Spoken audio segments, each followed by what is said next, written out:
News, सच जरूरी है। नमस्कार दर्शकों, ये है MNS न्यूज नेटवर्क और आप देख रहे हैं MNS न्यूज टीवी। मैं हूं आपके साथ शुभांगी। तो आइए देखते हैं आज की कुछ खास खबरें।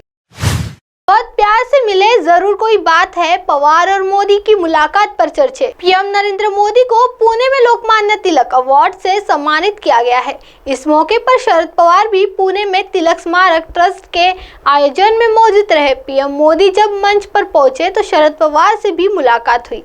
इस दौरान शरद पवार ने देर तक उनका हाथ थामे रखा। फिर जब वो आगे सुशील कुमार शिंदे से मिलने के लिए आगे बढ़े तो वह उनकी पीठ थपथपाते दिखे।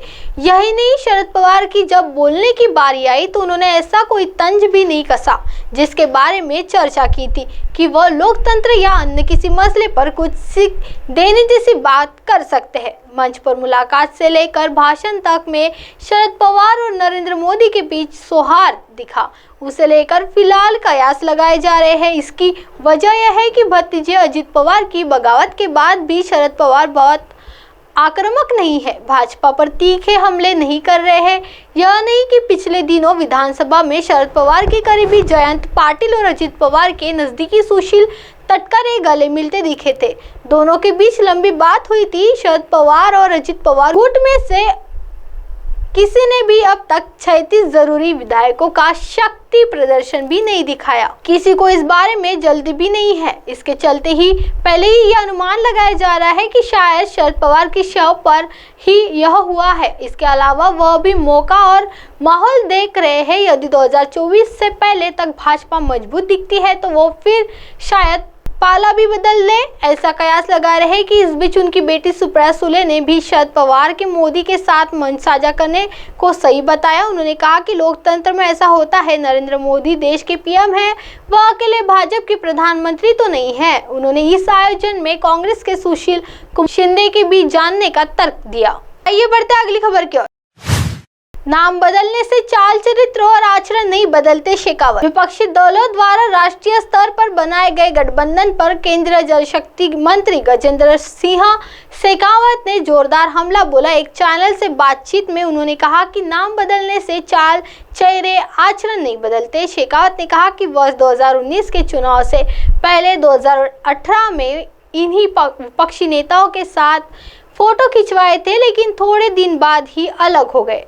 यही हाल इस बार होगा। जिस बारात में सभी दूल्हे बनने के लिए उतावले हो रहे हैं, वो बारात किसे सफल होगी। विपक्ष द्वारा मणिपुर के मुद्दों पर संसद में हंगामा करने के मुद्दों पर केंद्रीय मंत्री ने आरोप लगाया कि विपक्ष केवल मणिपुर का मुद्दा बनाए रखने के लिए मुद्दा उठा रहा है, उस पर चर्चा नहीं करना चाहता, क्योंकि उसे पता है कि यदि चर्चा हुई तो फिर राजस्थान और छत्तीसगढ़ का नाम भी आएगा। उन्होंने दावा किया कि जब अविश्वास प्रस्ताव पर भाजपा के नेता बोलना शुरू करेंगे तो इनके पास कोई जवाब तो नहीं होगा और ये भाग खड़े होंगे। शेखावत ने मुख्यमंत्री पद के नाम पर चल रही चर्चाओं पर विराम लगाते हुए कहा कि मैं विचार आधारित पार्टी का कार्यकर्ता हूँ, इसलिए मैं यह तय नहीं कर सकता कि संगठन ही तैयार करेगा कि मुझे कब क्या भूमिका निभानी है, लेकिन मैं यह जानता हूँ कि मेरा काम भारत की जय करना है। मुझे संगठन जो भी काम देगा उसे पूरी ऊर्जा से निभाऊंगा।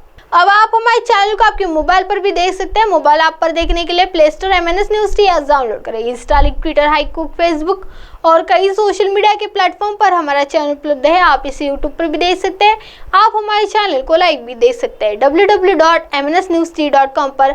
फिलहाल वक्त हो चला है दर्शकों ब्रेक का। ब्रेक से लौटने के बाद देखिएगा देश और दुनिया की तमाम खबरें। बने रही MNS न्यूज टी पर। नमस्कार।